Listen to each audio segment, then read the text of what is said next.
Bonjour, que la paix soit avec vous. Je vais poursuivre ma réflexion par rapport à ces deux bêtes dont il est question de l'Apocalypse, chapitre 13. J'avais dit que la deuxième bête, vraisemblablement, représente la créature qui a été formée par la première bête et qui a pris son indépendance. Qu'en fait, le combat qui va se livrer entre la première et la deuxième bête ne serait qu'apparent, puisqu'au final, celui qui triompherait serait le dragon, si tant est qu'il triompherait. C'est pourquoi il est important de ne pas prendre parti pour l'une ou l'autre des deux bêtes. En revanche, il y en a une qui dans l'immédiat paraît plus dangereuse, puisque son triomphe va permettre de verrouiller le système, étant donné que la deuxième bête est l'expression de l'intelligence artificielle qui repose sur un système totalitaire qui est le communisme. C'est un système qui n'a pas de visage, bien évidemment.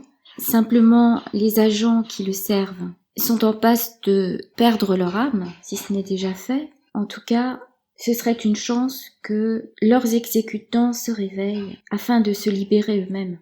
Alors, le combat fait rage, et on le voit surtout au travers d'un instrument qui est l'argent, et qui passe par un système de régulation dont on voit les manifestations au travers de la bourse.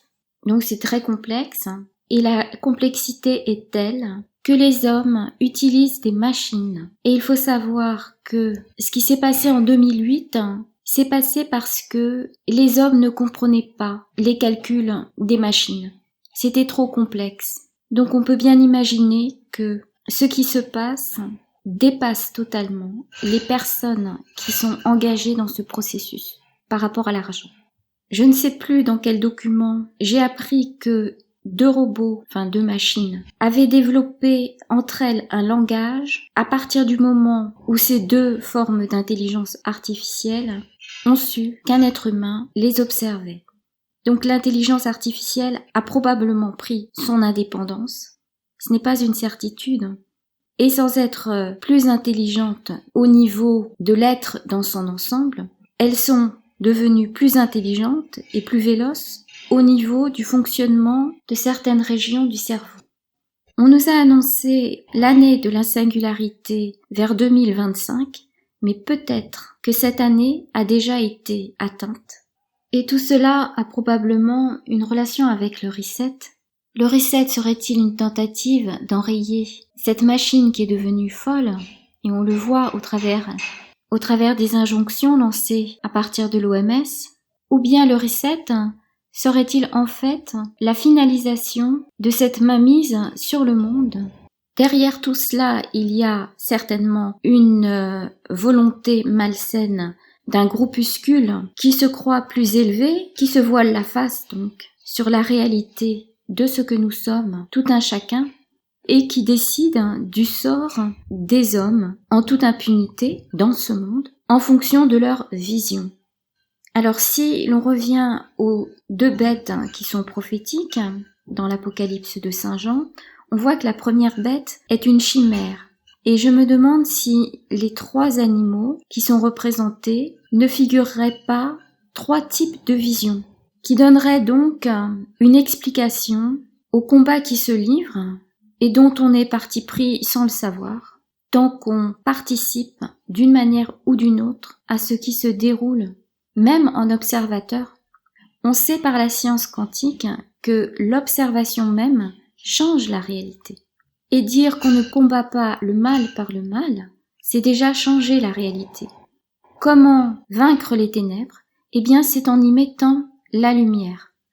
Et Jésus qui est dans nos cœurs est la lumière. Il s'est fait chair pour vivre dans le monde et nous montrer le chemin. Il s'est fait tout à fait homme pour nous montrer ce qu'est être un homme dans sa perfection. C'est pourquoi il est le roi des rois. Alors, la première bête est un ensemble hétéroclite et j'y ai identifié les partisans d'une religion mondiale, c'est-à-dire le satanisme, qui aurait peut-être utilisé le génie génétique pour créer un antéchrist à partir du sang de Jésus. Il y aurait aussi tout cet ensemble entre la couronne d'Angleterre et MAGA, c'est-à-dire la propagande qui se fait autour de Trump. ainsi que QAnon. Il y aurait, si je reste logique avec cette interprétation, une troisième vision, et dont il reste à identifier les partisans. À chaque nation lui est réservé un sort. On le voit, le confinement ne se fait pas de la même manière. Pour ceux qui sont des petits soldats, comme la Suède, on sait qu'ils sont plutôt dans le camp où l'argent afflue, le camp des communistes, puisque, on le voit bien, la Chine, grâce aux mesures prises au travers de l'OMS, s'est accaparé le marché et il y a vraiment une volonté de mettre totalement fin à l'hégémonie des États-Unis en s'attaquant au dollar. Je mets en description un article qui résume bien la situation. Alors, ça a été publié le 3 mai 2020. On apprend que le président de la Shanghai Gold Exchange a plaidé pour la création d'une nouvelle monnaie de réserve internationale. Donc, je ne sais pas où cela en est. Déjà à cette époque, le billet vert avait déjà perdu 98% de sa valeur face à l'or depuis la création de la Fed en 2014. Alors, quel est l'enjeu ? Washington utilise le dollar et l'extraterritorialité du droit des États-Unis comme des armes géopolitiques impérialistes. Donc là, on va assister à une résurgence de l'ancien combat entre les deux blocs qui va entraîner donc le monde entier. Cela donnerait des indices sur les raisons pour lesquelles nous serions en guerre, où se mêleraient les intérêts d'argent et les idéaux. Cela explique donc le déploiement des forces armées de l'OTAN, dont celles des Américains. Donc, on peut imaginer que seuls ceux qui ont mis en branle toute cette machinerie et leurs successeurs en connaissent les motivations. Et si je continue de regarder ce qu'il est écrit dans l'article, c'est pourquoi donc la tentative est d'obtenir une monnaie de réserve internationale déconnectée des nations individuelles. Donc la stratégie a été, pour la Chine et la Russie d'ailleurs, de faire des stocks d'or. Le nouveau système indexé sur l'or ferait que les États-Unis, dont la balance commerciale est chroniquement déficitaire, verraient la valeur de leur du dollar s'écrouler. Car d'après ce même article, la valeur du dollar est artificiellement soutenue du fait que le reste du monde doit s'en procurer pour acheter le pétrole, ce qu'on appelle le pétrodollar. C'est pourquoi la guerre risque d'être mondiale, puisque on connaît les pays qui vivent sur le pétrole. Voilà. D'ailleurs, il y a une petite phrase par rapport à cela, d'où l'embargo sur l'Iran qui souhaite vendre son pétrole en yuan et non pas en dollars. Même histoire pour le Venezuela.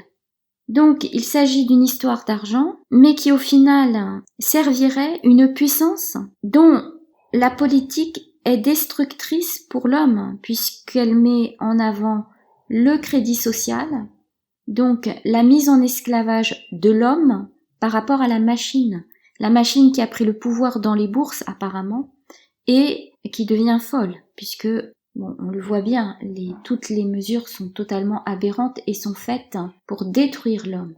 On détruit les forêts avec les incendies, etc.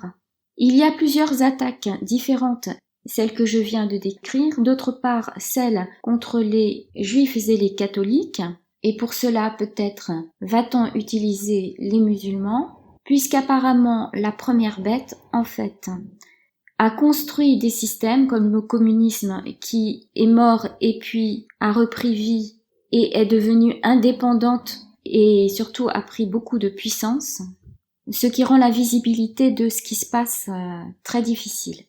Pour mieux voir les enjeux, il faut voir où se place l'argent de Soros. On voit que cet argent se place autant dans un camp que dans un autre. Alors, le Vatican, je ne sais pas ce qui se passe. Les jésuites, infiltrés par les francs-maçons, reçoivent également de l'argent de la part de Soros. Donc, on peut supposer que les deux camps s'affronteraient au travers du Vatican.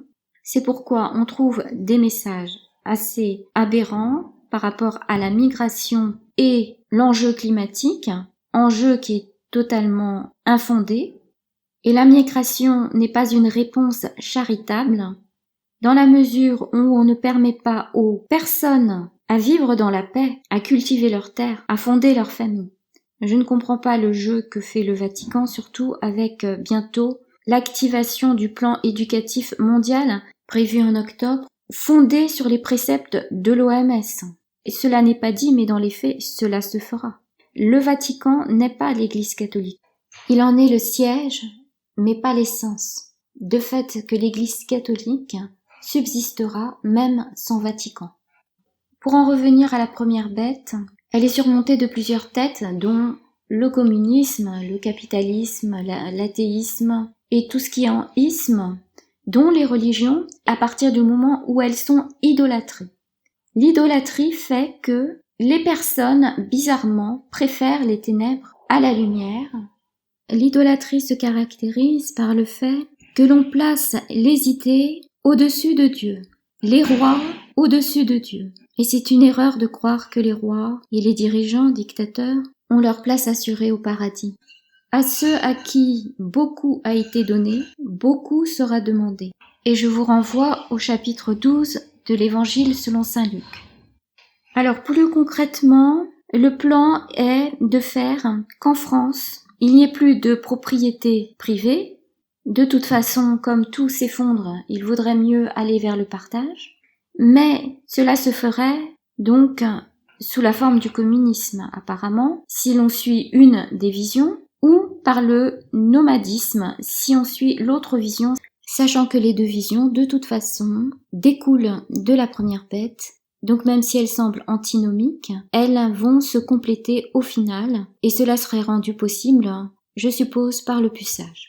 Le nomadisme empêcherait de ce fait la préservation des héritages, non seulement culturels, mais spirituels en ce qui concerne, en tout cas, la religion catholique, dont la célébration de la scène n'a pas varié dans son essence, c'est-à-dire dans le sens où les paroles prononcées par le Christ, « Ceci est mon corps, ceci est mon sang », se réalisent et le miracle de la transsubstantiation se produit toujours et encore. Pour en revenir à cette volonté farouche de détruire l'histoire et les cultures, donc les civilisations, cela s'est toujours produit pour instaurer une dictature de la pensée. Ce qui est présentement en train de se produire aux États-Unis donne à penser. Le mouvement Black Lives Matter est relayé généralement par des étudiants dans les milieux universitaires et soutenu par des esprits lobotomisés qui prônent la haine.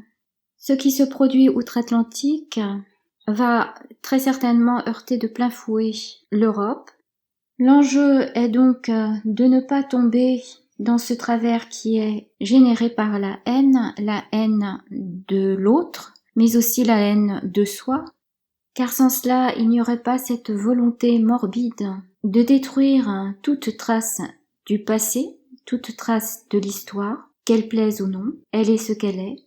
L'histoire des civilisations ne s'est pas faite sans larmes, mais ce n'est pas une raison pour en rajouter. Il semble bien qu'un travail de sape à l'égard des pays occidentaux soit en cours. Et pour cela, il y a tout un travail de propagande auprès de la jeunesse, qui est malheureusement malléable, et qui les fait se retourner contre eux-mêmes et leur pays. Autrement dit, il s'agirait d'induire un comportement suicidaire. À un moment donné, il faut savoir dire stop, on arrête les dégâts.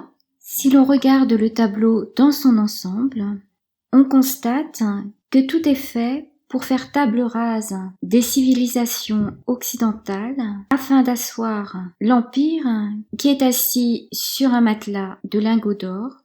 Est-ce au final ce que la jeunesse veut pour son propre avenir? Le communisme avec le crédit social? J'ose espérer que non. Que la paix soit avec vous.